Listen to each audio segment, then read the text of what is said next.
Hi Murray, good morning. How are you doing today? Good, thank you. Yeah, nice fresh day. Yeah, another beautiful morning in Oban. Always like this. Absolutely.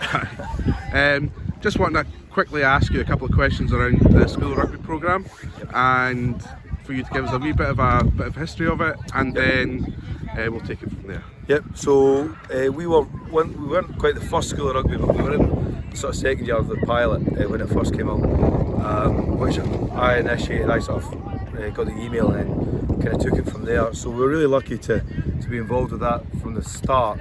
At the time, we had good numbers.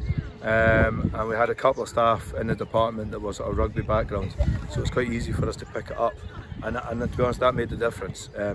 Since then, we've kind of grown it from we started with just a first year class, then a first and second year class, then a first, second, third year class, and now we actually have a third year class in the curriculum. So students will choose school of rugby as an option, and they'll get 2 timetable periods a week. Our first and second years still operate on a kind of extraction, so these boys will come out on a Friday period 1, the other boys group will come out on our Wednesday period 1, and halfway through the year they swap to keep other teachers happy, basically. And it means they're not missing all the same subject all year, but it's gone from strength to strength. We have a kind of contract that the players sign. They will get the curricular time, but the expectation is that they'll commit to the extracurricular programme as well after school, which is run in partnership with the rugby club. Our club coaches come to take that, and they have gameplay opportunities through the school week with Glasgow North Schools League, but they also get club playing opportunities at under 14s, under 13s through Oban as well.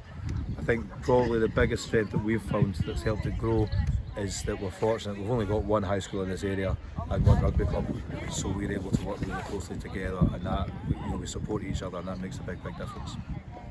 Cool. So as we can see today, we've got boys group out. You can also see the girls group down the bottom here as well. Yep. How long's the girls school rugby been The going? girls section is probably the bit I'm proudest of, to be honest. I think this year especially, we've been going down to different events, and we've kind of had equal if not stronger numbers than a lot of clubs that we would consider to be bigger than us, and I'm really chuffed with that, because I think when I first started, I set up a girls team, and we managed to actually won the under 18s pool, and a lot of those players are still playing for the women's team now, which gives me immense pride that they've stuck at the game beyond school, and they kind of really set the pace for it.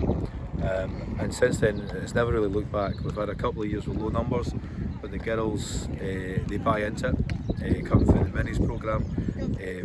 The girls, if I was honest, are much more coachable than the boys.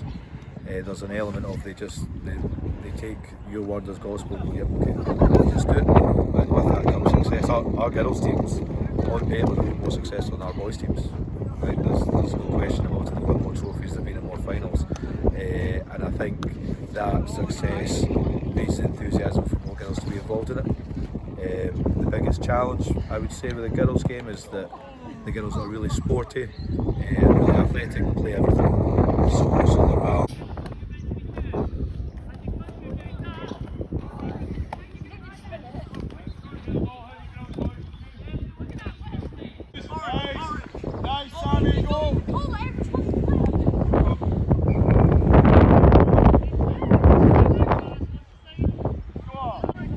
Okay, Murray. So we've been chatting about where school of rugby has started and where we are at the moment. What's your kind of vision for school of rugby moving forward in Oban? Yeah, so I think we think about this all the time, and we talk about it all the time. And as we said, it's difficult to find the time to put it on paper or to exemplify it sometimes. But for me, it always started. I always remember being told when I started Oban High School, there used to be a team in every year group. And when I went to Oban High School, there was nothing. There was no after school clubs. There was nothing. It was not long after the teacher strikes in the 80s, so nothing happened, and I really resented that. We got good stuff from the club, so when I came back to Oban High School, my aim was I wanted to try and have a sports team in every year group. That was my aim, and school of rugby came around 2 years into that, and it's been the vehicle that's allowed me to kind of achieve it. Now, I'm head of PE, so I also think there should be a sports team and a football team in every year, and a shinny team in every year, not just one dimensional with it. But the school of rugby was the came along at the right time with the right level of support that's allowed us to kind of push for that. And we're not far off it. If you look at the numbers that we play against other schools, we could put out a team of first years, a team of second years, and a team of third years right now. That's pretty good. You get to the senior phase and you're looking at a combined under 16s or whatever, but we're getting there. To that end, you know, beyond third year was the challenge for me. So how do I keep them engaged beyond third year when I can't get them out of class anymore for rugby? So we introduced the gym programme. So we're really fortunate, a really good strength and conditioning gym. So in third year we introduced them to some strength and conditioning. Two coaches did level 1, so Scottish Rugby, to do that. And the kids buy into that. They don't get to use the gym until fourth year. So if we introduce school rugby in third year, they get in after Christmas, and that's like a little perk. Then in fourth year, they get a couple of early morning sessions, so they can come in and train in the morning if no one else gets to do that. But that's all I really had to kind of entice them to stick with it. By that point, I'm hoping to fall in love with the game anyway, and it's a foregone conclusion. But I want to explore the opportunity to give them some sort of certificate, some sort of attainment that they can get through rugby. So if they're good at rugby, if they understand it, and if we're producing people that are responsible, good leaders, on and off the pitch, I want them to get some sort of academic reward for that. So our third year school of rugby is looking at a national progression award at level 5, and I'm looking and working with Chris Reid and another guy down at the college there who are developing a course that can be delivered to the senior phase. Now this faces a lot of barriers, HQE barriers, approval for delivery, timetable barriers, etc. But the plan is that maybe through core PE or in some sort of time we'll be able to actually deliver some extra qualifications that are rugby centred for all the kids that have gone through school of rugby, and that would allow me to then educate senior players to the coach education standard, working with yourself, and then senior players like Jack and other guys come down and help with school of rugby, the referee games at the weekend, and all of a sudden we develop this kind of workforce within junior players that support the first and second year players. And then when those first and second years see that, they want to do that with them fifth and sixth year, then all of a sudden I've maybe got a wee army of people that can run a tournament for me or referee matches for me, which in turn keeps the school happy because I'm not trying to get 4 or 5 teachers up. So that, for me, that's about future proofing it. The challenges we face are the same as the challenges everyone faces, referees, coaches, volunteers. But if we can try and educate people in school about the benefits and the pros to being one of those coaches and being one of those volunteers, I think that will really help. When they continue to play after school, hopefully, but when they stop, they won't be intimidated or scared to go back and help volunteer and coach. They'll kind of have the idea of a bit of civic duty to give back and do something like that. And that's something that I fell into. I was injured and couldn't play, so for me the next best thing has been coaching, and it's given me lots of opportunities, lots of really good opportunities, and I tell the kids about that. We teach a course called Sports Development, and we teach them about sports development and how you develop sports, how you manage clubs, how you run them, and a lot of the kids that do rugby pick that course. So you know, it all kind of links in, and if we can just sort of nail that down almost into a kind of what's rugby to look like. And my big thing is I want it to be something from first year to sixth year. See if it's only just getting in the gym early in the morning, that's alright. See if it's getting a level 6, like a higher something, or an NC course or a unit, then great. See if it's just coming out of class in first year, that's also good. I want there to be something, a wee hook in every year group that entices them in and keeps them in if they're wavering. Hopefully the positive experience we give them through the coaching and the games is enough, but I think if we can give them more, it's our duty to try and find ways to keep them. If we think of the success that we've had so far, like with transitioning kids up through the age groups into Oban senior team, there's a lot of boys and women, the men and women that have come through school rugby programme, youth groups, and then are now playing for Oban senior teams. And across the country. Yeah, exactly. You know, that's the thing. If we think about this, what that success has been with that age group of S1 to S3s, how do you think if you were to complete that pathway through school rugby to S6, do you think that would make a difference in terms of? Yeah, I would hope we will. we've not really updated. We're in the process of updating. We're always in the process of updating. 3 to 4 players was our target, which when quite often we didn't have a huge under 18 squad, and I think it's achievable.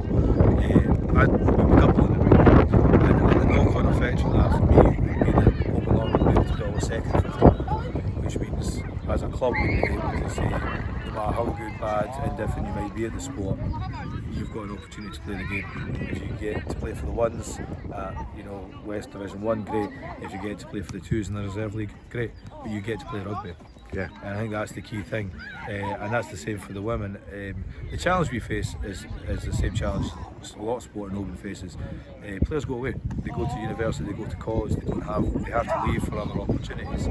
But what I really liked was just coming out of lockdown, we managed to get an FPs team, and there used to be an Oban FPs team, and we managed to kind of do that, and it was all ex-school rugby players. Yeah. And they all played the pre-season tournament at Oban, and they were the best competition that Oban got on that day, which I think is a credit to the programme and to the kind of players we have coming through. I got a team to sponsor the strips and this, that and the other, and we tried to make it feel special, and that's something that could happen every year. Could be the FPs versus Oban Lawn. Yeah. And it's historically that all did happen. So that goes back to rebuilding, to having a team in every year, and then from a club perspective, bringing back these sort of trophies, bringing back a second 15, bringing back that seasonal match, the pre-season or a Christmas where you play FPs versus first 15, or a New Year's game day and all that kind of stuff. That stuff I'd like to see. That I think the partnership between the club and the school has got so much potential. I don't think it's ever been stronger, but there's still an awful lot of things that we can do. I think the development plans the club have got are working very much in partnership with the school, because you know as well as I do, as everybody, if you're going to get money to develop sport, you have to show you're bringing it through from youth, and we can do that. We can demonstrate that, and we've got facts and figures to do that. And then if we have that on our doorstep, because it's just there, if we have that on our doorstep, we could be taking boys and girls for school rugby classes, going up there and then staying at the clubhouse, having lunch together, and then coming back and going to their afternoon classes. We could build an entirely different ethos about what sport is, what rugby is, and this idea of like a student athlete, which is a term I kind of pinched from America. I've spent a lot of time in America. The way they treat student sports is exceptional, and if we can get even half to that, then I'll be delighted. I'll be happy. Get to retire happy. Too young to retire yet, Murray. Oh. I mean that all sounds really amazing in terms of how we build those bridges and fill those gaps in the programme. What's your ultimate dream for school rugby and rugby in Oban? Ultimate dream is we have a sports complex that's fit, facilities that are fit for everything, every age group, every sport. Rugby specifically, because rugby destroys grass pitches, I'm aware of that. Yeah. But we live in the west coast of Scotland, and we face challenges with facilities. We talked before about how many sports there are in Oban. I think it's a sporty town, and we don't have the facilities to meet the need for that. I think rugby can be at the heart of rebuilding that, and I think that's a great community hall. I would want to see 2 men's teams, 2 women's teams. I would want to see a club and a clubhouse that's full of families and kids, and I think with that will come a whole army of volunteers that stay. The volunteers tend to come in when their kids are there and then leave when their kids leave. But if our kids never leave, maybe we can keep the volunteers. And there's good people, really good people involved in the sport. More people involved, work becomes easier. I don't think. I talked about potential. I'm not sitting here thinking that Oban's going to be a premier team. Anything could happen, but I'm quite realistic because you want to achieve a goal. So for me, if we can just run 2 men's teams, 2 women's teams, it doesn't really matter what level we're playing at. The point is people are playing the game.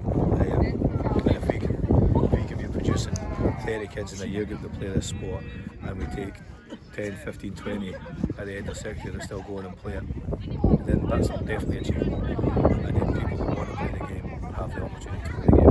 And that takes facilities, volunteers and good experiences in school. Great. Fantastic.